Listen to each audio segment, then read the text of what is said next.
तो अगर आप भी मार्केट को रेगुलर बेसिस पर फॉलो करते हैं या स्टॉक मार्केट में इन्वेस्टमेंट करते हैं तो आप सबको पता होगा कि जो आईटी सेक्टर्स के स्टॉक्स हैं उनमें जो काफ़ी तेज़ी बनी हुई है। हर एक स्टॉक्स में जो न्यू हाई बनता जा रहा है, और विप्रो में आपको पता होगा कि न्यू हाई बना, कल इन्फोसिस में न्यू हाई बना, टीसीएस, और जितने भी आईटी के सेक्टर के जो स्टॉक्स हैं उनमें काफ़ी अच्छी मूव देखने को मिल रही है। तो उसी के चलते जो वहाँ पर रिटर्न्स भी काफ़ी अच्छी मिली हैं और जो इन्वेस्टर्स थे उनको भी काफ़ी जो है प्रॉफिट हुआ है। तो उसी फंड के आज बारे में बात करेंगे हम, टाटा डिजिटल फंड। तो बाबूजी ये जो फंड है एक सेक्टर फंड है। तो इस फंड की जो इन्वेस्टमेंट है वो आईटी सेक्टर्स के स्टॉक्स में रहती है, जैसे इन्फोसिस, टीसीएस, विप्रो और जेंसर टेक, ऐसे जोन से भी आईटी सेक्टर के जो स्टॉक्स हैं उनमें जो है इन्वेस्टमेंट रहती है, और उसके अकॉर्डिंग ही जो इसकी रिटर्न जो हैं डिपेंड करती हैं। तो उसके फ़ंड के बारे में ही आज बात करेंगे, और आपको बता दें कि रिटर्न्स भी इसकी काफ़ी अच्छी हैं फ़ंड की।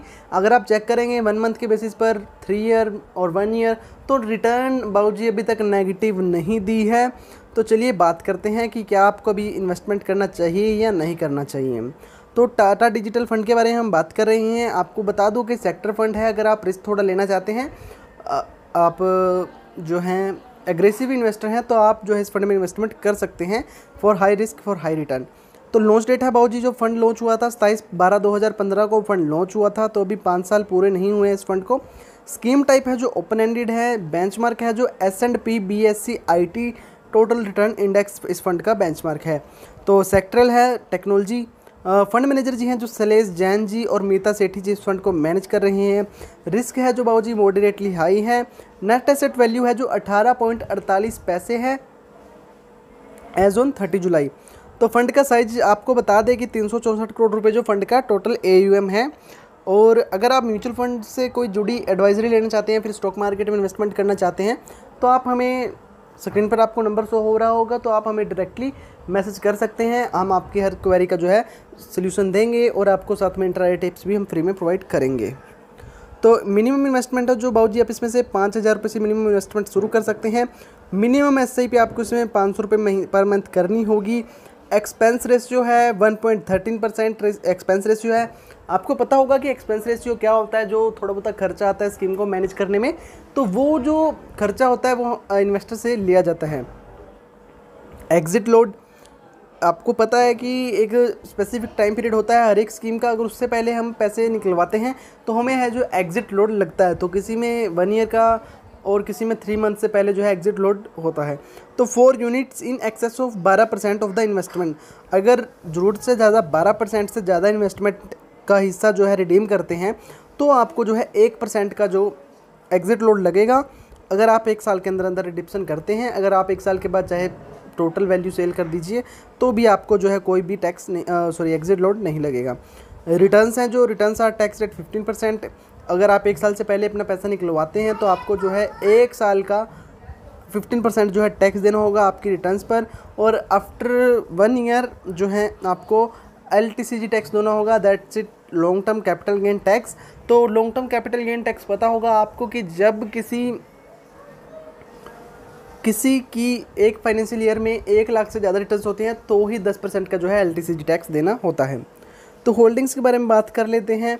इन्फोसिस में 31.09% की होल्डिंग्स हैं, TCS में 18.57%, HCL टेक्नोलॉजी में 9.32%, विप्रो में 7.9% की, प्रेसिडेंट सिस्टम्स में 5.85% की, और माइंड ट्री में 4.01% की जो अभी इस फंड की होल्डिंग है।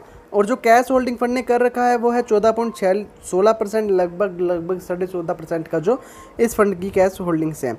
रिटर्न्स के बारे में बात करें तो 1 मंथ में 20.52% की रिटर्न जो है इस फंड ने दी हैं, वह 1 साल में 18.04% की रिटर्न, 3 साल में 22.47% की रिटर्न, और 5 साल में बाबूजी 14.31% की रिटर्न जो है फंड ने दी हैं। तो आपको बताया था कि रिटर्न जो है फंड की अभी तक जो है नेगेटिव नहीं है जब से फंड लॉन्च हुआ है, चाहे आप 1 मंथ इसके बेसिस पे लगा लीजिए या फिर 1 ईयर या फिर 3 ईयर। तो इन्वेस्टमेंट ऑब्जेक्टिव चलिए जान लेते हैं स्कीम का क्या है। The investment objective of the scheme is to generate long term capital appreciation by investing at least 80% of its net assets in equity and equity related instruments of the company information and technology sector in India. तो जो scheme का main objective है, investment objective है, वो है long term capital बनाना investors के लिए, और by investing in at least कम से कम जो है 80% जो है स्कीम को इन्वेस्टमेंट करनी होगी आईटी सेक्टर्स में, क्योंकि एक सेक्टरल थीम फंड है।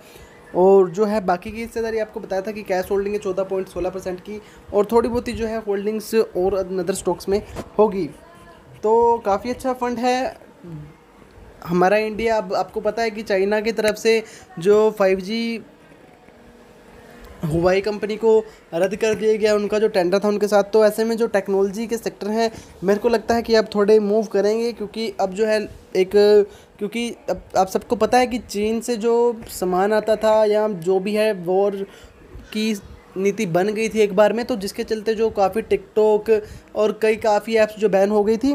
तो ऐसे में आप इसमें इन्वेस्टमेंट कर सकते हैं, काफ़ी अच्छा फंड है। टेक्नोलॉजी सेक्टर है, जो टेक्नोलॉजी और फार्मा जो है इस टाइम के सबसे दी बेस्ट फंड है। तो अगर आप एक एग्रेसिव इन्वेस्टर हैं तो आप इस फंड में इन्वेस्टमेंट कर सकते हैं, पर उससे पहले अगर आप इन्वेस्टमेंट करना चाहते हैं तो आप अपने फाइनेंशियल एडवाइज़र से ज़रूर सलाह लीजिए। तो आज के लिए इतना ही। अगर वीडियो अच्छा लगा तो वीडियो को लाइक करके एनकरेज करिएगा और चैनल को